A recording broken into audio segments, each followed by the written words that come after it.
அடுத்து தாளாண்மை இல்லாதவன் என்று திருவள்ளுவர் வந்து யாரை சொல்றாங்க அப்படின்னா வந்து ஊக்கம் இல்லாதவன், தர்மம் செய்யாதவன், விடாமுயற்சி இல்லாதவன், கோபம் கொள்ளாதவன். ஓகேங்களாங்க. தாளாண்மை அப்படிங்கிறது வந்து விடாமுயற்சி.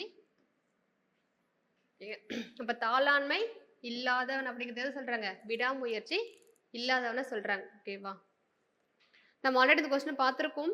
பசுவையா அப்படிங்கிற புனை பேர் வந்து யாருடையது அப்படின்னா வந்து சுந்தர ராமசுவாமி. ஓகேங்களா? பசுவையா என்ற பெயர் கொண்ட 4 இலக்கிய படைப்பாளிகள். ஓகேங்களா? அடுத்து தமிழ் நாடகத்தின் தலைமை ஆசிரியர் என போற்றப்படுபவர் யார் அப்படின்னு சொல்லிட்டு கேட்குறாங்க. யாருன்னா வந்து சங்கரதாஸ் சுவாமிகள். ஓகேவா?